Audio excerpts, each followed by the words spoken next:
The night was a thunderstorm of sound. Wembley Stadium pulsed under the weight of 80,000 voices, their cheers colliding with the thunderclap of Roger Taylor's drums and the screaming fire of Brian May's guitar. Every spotlight crisscrossed the dark sky like lightning. Every explosion of pyrotechnics rattled the bones of the steel arena. And at the center of it all, Freddie Mercury. He was prowling the stage like a lion in his kingdom, white tank top clinging to his chest, sweat dripping down his jawline. His half-mic stand was a scepter in his hand, twirled and thrust like a weapon, his voice slicing through the roar of the crowd. He had just ripped through Tie Your Mother Down, his voice soaring higher than the fireworks overhead, and the audience was still vibrating from the final note. "All right, my darlings," he shouted into the mic, his accent rolling, his grin wolfish. "Let's make some bloody noise." The crowd obeyed. It was chaos, thunder, euphoria. Tens of thousands clapped, stomped, screamed his name. The entire stadium was a living thing. Its heartbeat synced to Freddie's every move. And then it happened. Near the barricaded stage left, just a few rows in the front, a ripple of panic broke through the sea of faces. It started small, a shift in movement, a scream that didn't sound like joy. A fan collapsed. Arms waved frantically. People turned and shouted for help. Security surged forward, pushing through the crush of bodies. The fans around them screamed louder, pointing, shouting, trying to get attention over the deafening music. On stage, Freddie was strutting toward the catwalk, twirling his mic stand with flourish. At first, he didn't see it. But then, mid-step, his eyes caught the commotion. His grin faltered. Something was wrong. From his vantage point above the sea of heads, Freddie could see security forming a circle around the fallen figure, their yellow jackets a sharp contrast against the frantic crowd. A young woman, early 20s, dark hair plastered to her face, was crumpled on the concrete, her friends screaming, trying to hold her up. Freddie froze. The band didn't notice at first. Brian was deep in his solo, Roger pounding the drums like thunder. But Freddie's instincts as a performer, his almost animal sensitivity to the energy of the crowd, told him everything. The atmosphere had changed. The electricity wasn't pure joy anymore. It was fear. Stop. The word cracked out of Freddie's throat, sharp as a whip. He thrust a hand toward the band. Brian's guitar screeched to a halt. Roger's sticks hung in the air. The light still blazed, but the sound collapsed into silence. The sudden absence of music was jarring. 80,000 people, roaring one moment, were stunned into a breathless hush. The silence was deafening, heavier than the music had been. Freddie walked to the very edge of the stage, crouching slightly, peering down toward the barricade. His sharp eyes locked onto the scene, and his voice cut through the stillness. "What's happening there?" he demanded, pointing into the crowd. The audience turned as one, necks craning, voices rising in explanation. He couldn't make out the words, but he didn't need to. He saw the medics now, shoving through the barricade, kneeling beside the girl. Freddie's jaw tightened. He looked back at Brian and Roger, gave a sharp shake of his head. Not another note. Then he straightened, grabbed the mic, and his voice boomed across Wembley. "Listen to me, darlings. We're not playing another song until we know she's all right." The audience erupted, not with cheers this time, but with gasps, murmurs, applause of solidarity. People in the back, who couldn't see what was happening, began to chant, "Help her! Help her!" Freddie crouched again, one hand gripping the stage edge, as if by leaning close he could somehow will his presence into the chaos below. "Is she breathing?" he shouted to security. A medic looked up and gave a thumbs up, shouting something Freddie couldn't quite hear. But he caught the relief in the body language. She was conscious. Freddie exhaled sharply, pressing a hand to his forehead. His heart was pounding as if he'd been sprinting, but he forced himself to stand tall, to keep the crowd steady. "All right," he said, voice calmer but still commanding. "She's going to be okay. Give them space, loves. Let them do their job." The crowd shuffled back, creating room for medics. The girl's friends were sobbing, clutching her hand. She stirred slightly, lifting her head, and the nearest fans erupted into cheers of encouragement. Freddie turned back to the microphone, his face fierce. "You see, my darlings, This is more important than any bloody song. He pointed at the girl again. That's what matters. People. Not the lights, not the noise, people. The stadium roared its agreement, but it wasn't the usual cheer. It was raw, emotional, jagged at the edges. The sudden vulnerability had cut through the spectacle like a blade. Freddie pressed the mic against his lips, his voice dropping to a growl that carried none the less. "Look at us," he said. 80,000 in one of U.S. Falls. And suddenly, every one of us feels it. That's what it means to be together, isn't it? The crowd murmured, clapped, some even wept. The entire stadium felt smaller, intimate, as though the floodlights and steel had melted away and left only people. Fragile, breakable, human. Freddie crouched once more, shouting toward the medics. "She's all right, yes?" The medic nodded, raising a hand in reassurance. The girl was sitting upright now, supported by her friends. The crowd cheered, a wave of relief rolling outward. Freddie stood, raised his mic high, and shouted, "She's a champion." The words hit like fire. The stadium exploded with applause, chants echoing, "Champion, champion." Freddie turned, pacing across the stage, his energy fierce again. But his eyes lingered on the girl, still surrounded by medics. He wasn't finished with her.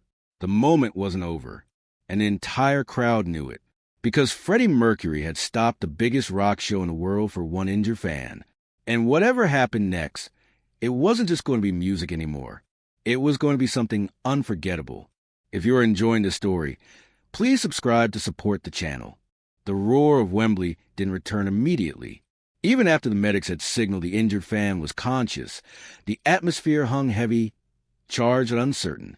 80,000 people who had come for noise, spectacle, and fire found themselves staring into silence. Freddie Mercury stood at the lip of the stage, sweat slick on his temples, gripping the microphone as if it were the only thing anchoring him. Behind him, Brian and Roger had set down their instruments, exchanging quiet looks. John Deacon leaned on his bass, waiting. The show was on hold, not by stage design, not by timing, but because Freddie had commanded it so. He looked back at the girl. She was upright now, supported by two friends, her face pale but her eyes open. Her lips moved faintly, maybe forming the words, "I'm all right," though no one but those closest could hear. A medic adjusted an ice pack against her head, while another shone a flashlight into her eyes. Freddie crouched down again, lowering the mic, speaking not to the arena but to her. His voice was low, but the speaker still carried it across Wembley.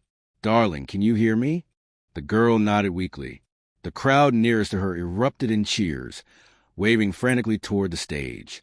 Freddie's lips curved into a grin, not the flamboyant grin of showmanship, but the soft, private smile of a man relieved. He pressed the microphone to his lips again, turning his words outward. "She's still with us," he said, voice booming but edged with warmth. "She's tougher than all of us put together." The crowd screamed in approval. Strangers who had never spoken clasped each other's shoulders, tears in their eyes.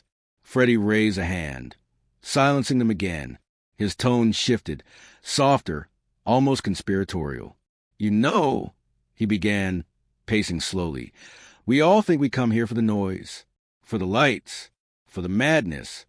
He gestured at the stage, the towering speakers, the pyrotechnics poised afire again. "But strip it all away, and what's left?" He tapped his chest with a microphone. Thud. The sound echoed across the arena. "This," he said, "a heartbeat. That's all. And when one of U.S. falls, we all feel it. That's not rock and roll. That's bloody humanity." The audience fell silent again, listening, hearts pulled taut by his words. The sheer size of the stadium seemed to contract, folding inward until a crowd felt less like 80,000 strangers and more like a single body sharing a single breath. Freddie paced the piano at center stage, running his hand along the keys. He didn't sit yet. He turned back to the crowd, rose his chin. "I've spent years prancing about like a peacock in tights, screaming my lungs out," he said with a flash of humor. The crowd laughed, tension loosening. "But tonight, a girl in the front row reminded me, sometimes it's not about being loud. Sometimes it's about being present." He pointed at the fan, still surrounded by medics. She came here, injured and all, just to be part of this madness. And by God, she's part of it now. The crowd cheered again, raw and uncoordinated. Not the usual rhythmic chant, but a messy, emotional surge. Freddie's grin widened. He leaned against the piano, thoughtful, eyes shining. "You know what I think we should do, my darlings?" he asked. "I think we should make her the star for a moment. Forget me. Forget the bloody band. The song is for her." The audience erupted. The medics looked up in shock, the girl's friends clapping and pointing at her, as if to confirm, yes, yes, she deserves it. Freddie lowered himself onto the piano bench, brushing his fingertips against the keys. The lights dimmed instinctively, the spotlights narrowing in until it was just him, glowing like a figure carved from sweat and starlight. He struck a soft chord. The sound rippled outward, fragile but sure. "This isn't rehearsed," he said. "This isn't on the set list." But neither is she. Laughter mingled with sniffles. Freddie began to play. Slowly, gently, coaxing notes on the piano like secrets. He leaned into the microphone, his voice dropping to a velvet whisper. "Is this the world we created? We made it on our own." The crowd gasped. The song, one of Queen's quietest, most heartfelt, wasn't usually played at shows of this scale. But here it was, rising like a prayer from the silence. Freddie's voice trembled at first, then steadied, filling every corner of the arena. The words seemed tailored to the moment. Fragile bodies, fragile hearts, and yet the beauty of connection. The audience swayed. Lighters flickered on, then more, until Wembley was a sea of trembling stars. Freddie's eyes never left the injured girl. His voice carried warmth, gratitude, love, as though he were singing just for her, even as 80,000 listened. When he reached the final line, "Is this the world we devastated, right the bone?" His voice cracked ever so slightly. And in that crack, the truth spilled out. Beneath the bravado, beneath the showman's armor, Freddie Mercury was as vulnerable as the rest of them. He lifted his hands from the piano. The final chord lingered, fading into silence. The arena was hushed. Then the roar came. A tidal wave of sound, more powerful than anything that had come before. People screamed, sobbed, clapped until their hands burned. Freddie stood, bowed toward the girl, and pressed his palm against his heart. "You gave me this moment, darling," he said softly, "and I won't forget it." The big screens caught her face, pale, tear-streaked, but smiling through the pain. The crowd exploded again, chanting her name though they didn't know it. And for the first time in Wembley's history, 80,000 people were united not by a song, not by a spectacle, but by the fragile beating heart of one fan. The final note from the piano still seemed to shimmer in the air, hanging weightless over Wembley as if the stadium itself refused to let it die. The silence that followed wasn't empty. It was charged, humming, as if every single one of the 80,000 people present were holding the same breath. Freddie sat at the piano for a moment longer, fingers hovering above the keys, chest rising and falling. He lifted his gaze toward the injured girl again. The camera caught her, still pale but now leaning against her friends, eyes wide and glistening with tears. Her hand trembled in the air as if to say, "Thank you." Freddie smiled, soft and knowing. He rose slowly, leaving the piano, and returned to the microphone stand. The red and blue spotlights narrowed in on him, slicing through the smoke. He pulled the mic free from its half-stand and paced forward until he was at the very edge of the stage, leaning down toward the sea of faces. "You see, darlings," he said, his voice low but steady, "music isn't just for dancing. It isn't just for screaming your lungs out. Sometimes it's about remembering we're all bloody fragile. All of us." The crowd erupted into applause, a raw, ragged sound, less polished cheer and more collective agreement. Freddie raised a finger, silencing them again, and when one of U.S. falls, he gestured toward the girl. "We all feel it." He paused. The arena leaned closer, waiting. His eyes glimmered in the spotlight. "So, what do we do, my darlings? Do we carry on like nothing happened? Pretend we didn't see?" He shook his head, lips curling. "Not on my stage. Not in my house." A roar of approval surged from the audience, swelling like a wave. Freddie twirled the microphone in his hand, then pointed it toward the ceiling. "Here's what we do. We lift her up, Together, every last one of you. The crowd screamed, stamping their feet, clapping, ready to obey. Freddie spread his arms wide. Lighters, torches, whatever you've got, light this place up for her. Instantly, 1,000 sparks of flame and glow sticks ignited in the dark. Then 2,000. Then 10. Within moments, the entire stadium glittered like a galaxy of stars, each one flickering and swaying in the black. The glow rippled outward from the floor to the very top rows, a breathtaking sea of light that washed over Wembley. The cameras swung across the stadium, broadcasting the sight onto the massive screens. The girls saw it too, the stars rising for her because of her. Her hands flew to her face, shoulders shaking as tears streamed down. Freddie turned, gazing at the lights. His throat tightened, but he raised the mic again, his voice breaking through with quiet awe. "Look at that, darling," he said, addressing the fan. "All of this for you." The audience roared, some shouting, others crying. Strangers hugged, arms wrapped around shoulders. For a moment, there were no rows, no strangers, no separation between classes, ages, or nationalities. Wembley wasn't just a stadium anymore. It was one voice, one body, one beating heart. Freddie nodded once, resolute. Then he turned back to the piano. "You've given me your stars," he said, "and now I'll give you a song." He struck the opening chords of Somebody to Love. The crowd erupted instantly, screaming with recognition. But when Freddie began to sing, it wasn't with flamboyance or showmanship. His voice was raw, soaked with feeling, stretching across every word like confession. "Can anybody find me somebody to love?" The lights swayed with the music, tens of thousands of tiny flames moving in rhythm. The medics paused their work for a moment, watching in disbelief. Even they were swept up in it. Freddie's eyes returned again and again to the injured girl.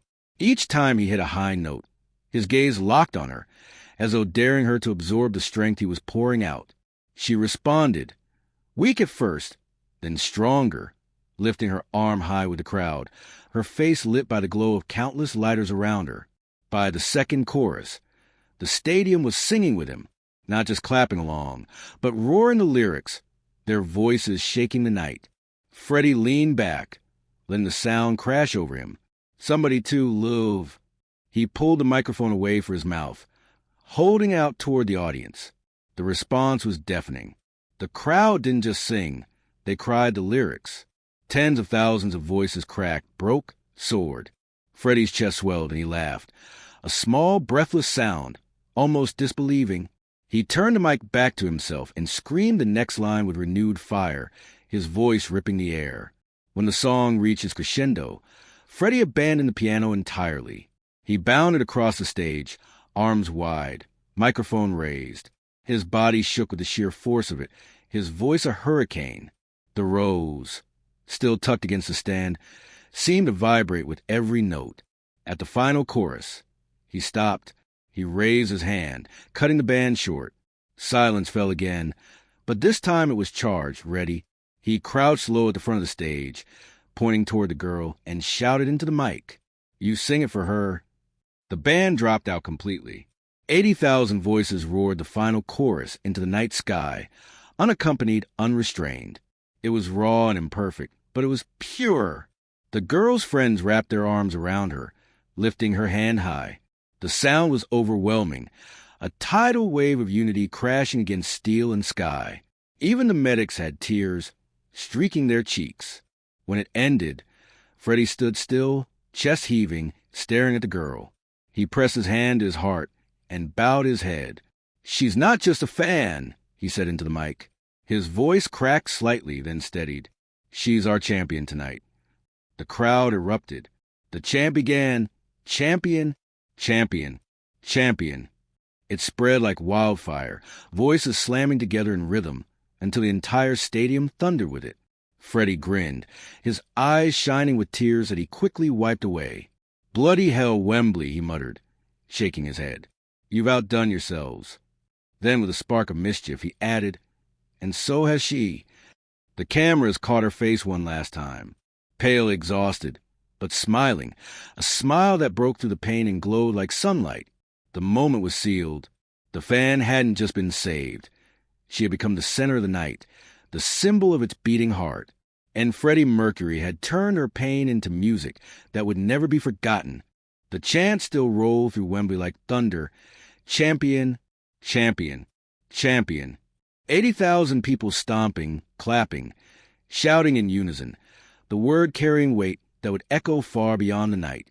Freddie Mercury stood at the lip of the stage, chest rising and falling, his face gleaming with sweat and light.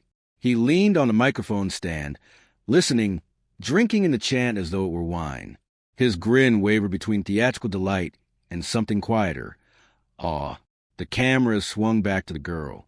She was still sitting, propped up by medics, her arm trembling in the air. Her cheeks were streaked with tears, but she smiled through them, overwhelmed, unable to comprehend the sheer force of 80,000 strangers chanting for her. Freddie crouched low, pointing at her again. "Darling," he called into the mic, his voice cutting through the chants. "You've done something I'll never forget, and I think you deserve more than just a song." The stadium screamed, cheers cresting into another wave. He paced the stage, thinking aloud, his hands gesturing wildly. "We could give her a crown, couldn't we? We could give her a throne." He laughed, shaking his head. "But we don't have those things. What we do have," he tapped his chest, "is music. And tonight, my darling, you're going to be part of it." The crowd erupted, people jumping, hugging, screaming. Security looked uncertain, exchanging quick glances. The medics frowned, clearly worried, but Freddie waved his arm like a general giving orders. "Bring her forward." The words detonated in the arena. Spotlights whirled, illuminating the path through the crowd. Ushers and security began clearing a narrow corridor from the barricade to stage. Fans reached out to touch her as the medics carefully helped her to her feet. She stumbled, one arm over a medic's shoulder, her face buried in her hands. The cameras followed her progress, beaming her image across the giant screens. The chants grew louder, faster. "Champion, champion." The word shook the concrete foundations of Wembley, carried on the breath of thousands. Freddie crouched at the edge of the stage, one hand extended like a lifeline. His grin softened into something almost tender. "Come on, darling," he said into the mic, his voice dropping to a near whisper. "Come to me." Finally, she reached the barricade. Security lifted her gently, her legs trembling, and then Freddie's hand closed around hers. The stadium erupted with surprising strength. He pulled her up onto the stage. For a moment she stood frozen, dwarfed by the size of the arena, blinded by the lights, deafened by the roar. Her shoulders shook as she turned in place, taking in the sea of faces. Freddie leaned close, arm around her for support, shielding her from the overwhelming chaos. Into the mic, he asked, "What's your name, darling?" Her voice was small, trembling, but carried by the microphone. "Emily." Freddie repeated it, louder, rolling the name like a melody. "Emily!" The crowd echoed it instantly. "Emily! Emily! Emily!" The young woman's knees buckled, but Freddie held her steady, his arm firm around her shoulders. He looked at the audience, then back at her, and smiled with that mix of mischief and sincerity that only he could summon. "Well, Emily, you've gone and hijacked my bloody concert," he teased. "So I suppose we ought to give you the stage, don't we?" The crowd screamed, laughter and cheers tangling into a single roar. Brian May stepped forward, guitar slung low, smiling warmly. Roger tapped the cymbal, grinning. Even John Deacon allowed a small, rare smile. They all knew what Freddie was about to do. Freddie turned back to Emily. "Now, darling, you don't need to sing like me," he said gently. "All you need to do is stand with us. Let them see you." She shook her head, tears streaming, mouthing, "I can't." Freddie cupped her face, his expression soft. "Oh, but you already have," he whispered. Then, louder into the mic, "She says she can't. What do we say, Wembley?" The crowd exploded in chant. "Yes, you can. Yes, you can." Emily buried her face in her hands, overwhelmed. Freddie laughed, pulling her hand away, raising it high in the air like a champion fighter. "She can and she will," he declared. The band struck the opening chords of We Will Rock You. The stomps and claps rolled like thunder through the stadium. Freddie handed Emily the microphone stand, steadying it for her, guiding her hand onto it. "You don't have to sing, darling," he said softly, close enough that only she could hear over the roar. "Just stand here with me. That's enough." And then he turned back to the crowd, voice booming. "Tonight, Wembley, this is Emily's song." The audience detonated. Freddie led the anthem, voice cracking with power, but every time he gestured toward Emily, the camera zoomed in, plastering her image across the screens. 80,000 people stomped, clapped, shouted her name, their voices shaking the very air. Emily stood trembling, but slowly, as the song thundered on, she raised her chin. Tears still streaked her face, but she smiled, wide, radiant, defiant. She wasn't just surviving anymore. She was part of it. By the final chorus, Freddie wrapped an arm around her shoulders, holding the mic out to the crowd. The sound that came back was deafening, seismic. We will rock you." The song ended in a crash of drums, Brian's guitar slicing one last note into the night. Fireworks erupted overhead, sparks raining down. Freddie lifted Emily's hand high in the air, both of them silhouetted against the blaze. "She's not just our champion," he shouted into the mic. "She's your champion. And tonight, Wembley, she is queen." The audience lost control. Screams, sobs, laughter, stamping feet. It was chaos, but beautiful chaos, the kind Freddie lived to create. Emily collapsed against him, shaking with sobs, her face buried in his shoulder. He held her close, whispering something no microphone caught. When she was finally led gently off stage by security and medics, the roar didn't die. If anything, it grew louder, the chants of "Emily! Emily!" refusing to stop. Freddie turned back to the mic, breathing hard, eyes shimmering with unshed tears. He raised his arms wide, soaking in the thunder. "That, my darlings," he said, voice breaking into a grin, "is why I do this." The stadium was still vibrating from We Will Rock You. Smoke drifted across the stage, fireworks fizzled overhead, and the chants of "Emily! Emily! Emily!" refused to die. The girl herself had been led carefully off stage by the medics, but her presence lingered like a ghost woven into the rafters. 80,000 people had seen her trembling hand in Freddie's, her face magnified on the giant screens. She was no longer just a fan who had collapsed in the crowd. She was a name, a story, a legend born in real time. Freddie Mercury stood at center stage, chest heaving, sweat dripping down his jaw, microphone dangling loosely in his hand. He let the crowd chant her name for a full minute, grinning through his exhaustion, eyes bright with a private fire. Finally, he raised a hand. The noise fell like a curtain. "You hear that, my darlings?" he said, voice booming. "That's not for me. That's not for the band. That's for Emily." The arena roared. Freddie shook his head, his grin softening. "And let me tell you something. She's shown us more strength tonight than I've seen in any rock god, any star, any so-called legend." He pressed his hand to his chest. "Because she reminded us what this is really about." The crowd leaned in, silent again, waiting. "It's not about the lights. It's not about the noise. It's not even about me," he said. His voice cracked slightly, but he pushed on. "It's about love. It's about lifting each other up when we fall." The words landed heavy, cutting through the smoke and chaos. All across Wembley, people wiped their eyes, hugged strangers, clutched hands. Freddie turned back toward the piano, his silhouette lit from behind by a single spotlight.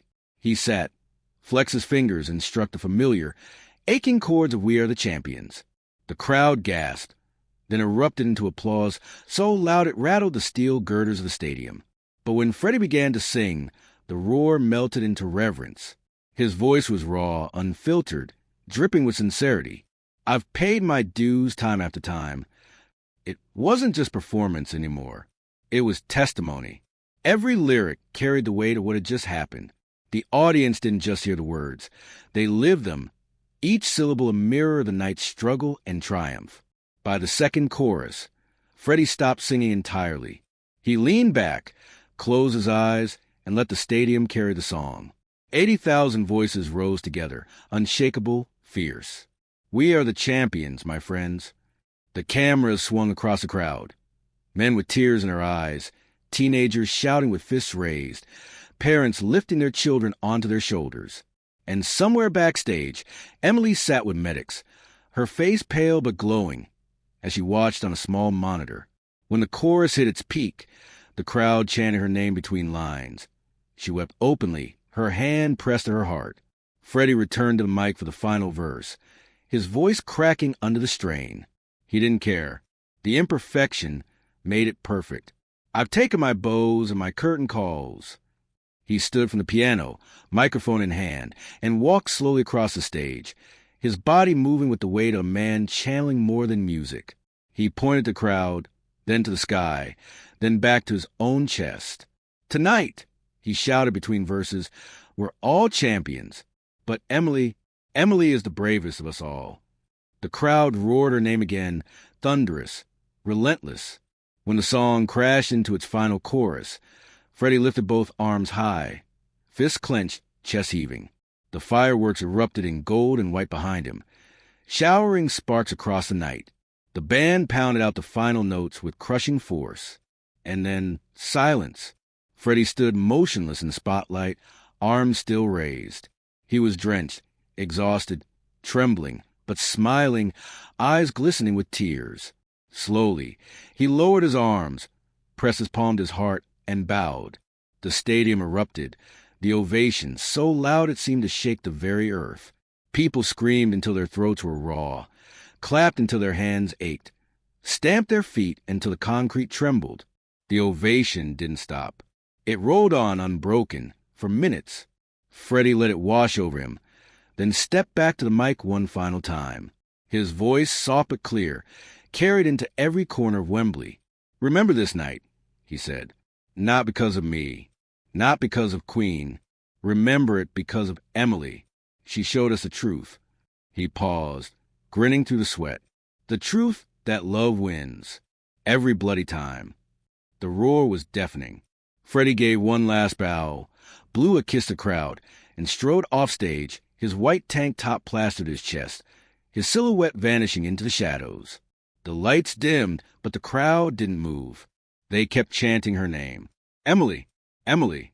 Long after the band had gone, long after the fireworks smoke drifted away, the sound lingered, echoing into the night. And in the days that followed, the story spread like wildfire. The newspapers wrote about the injured fan who had stopped Queen at Wembley, and about how Freddie Mercury himself had turned her into the centerpiece of the show. Headlines called it the night Freddie chose love over music, and the champion of Wembley. Fans who had been there spoke of it with awe, their voices cracking as they described the sea of lighters, the chants, the way Freddie's eyes had softened when he held her hand. Emily herself became part of the legend. Interviewers sought her out, but she said little. All she ever admitted was that she had never felt so seen, so lifted, so alive. And for everyone who was there, the memory remained indelible. The night Freddie Mercury proved once again that his greatest gift wasn't just his voice, or his flamboyance, or his command of a stage. It was his heart, a heart that could turn pain into music, a fall into triumph, and one injured fan into the soul of a stadium. If you like this story, please subscribe to support this channel.